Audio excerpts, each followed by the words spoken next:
অনেক সময় ওয়েট করার পর এবং অনেক ঝামেলা শেষ করে কিন্তু আমরা ইন্ডিয়ান ইমিগ্রেশন শেষ করে ইন্ডিয়াতে পা রাখতে চলেছি। তো আগেই বলতেছিলাম যে ঝামেলায় পড়ছি, সেটা হচ্ছে আমরা ইন্ডিয়াতে 10 দিন আগে কেন ঢুকতেছি, সেই সমাধানটা করলাম। বড় স্যারের থেকে একটা পারমিশন নিয়ে আমরা সেটা শেষ করলাম। এবার আবার আমাদেরকে বলতেছে যে আপনাদের যে ইন্ডিয়ান নাম্বারটা দেওয়া সেটা একটা বেশি, এটা আবার আবেদন করতে হবে এবং আবার ওয়েট করতে হবে, তারপর আপডেট হবে, তারপর আমরা ঢুকতে পারবো। তবে কিছু কিছু নতুন নিয়ম চালু হয়েছে যেটা জানা ছিল না, সেটা জেনে নিলাম। আর আমার মাকে বললাম তুমি একটু লাগেজটা ঠেলো, তাই মাকে দিয়েই পাঠিয়ে দিলাম। আর লাস্টে আমরা দুইজন আসলাম ইন্ডিয়ান মাটিতে। আমার এই মা ফার্স্ট টাইম পা রাখলো, খুবই ভালো লাগতেছিল আর তার মনে আলাদা একটা আনন্দ ছিল।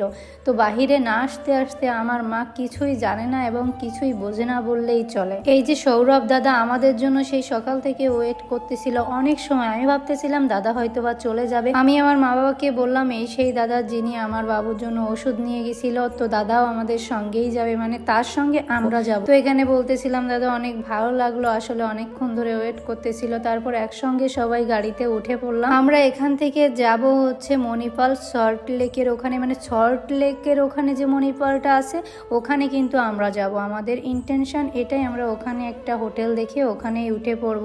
তারপর আমরা ট্রেনের জন্য ওয়েট করতেছিলাম। আমাদের ট্রেনটা মিস হয়ে গেছিল 2-4 মিনিটের জন্য। কিছু করার নাই, আমরা এখানে বসেছিলাম এবং আমার মনটা খুবই খারাপ লাগতেছিল যে কি করব এরপর।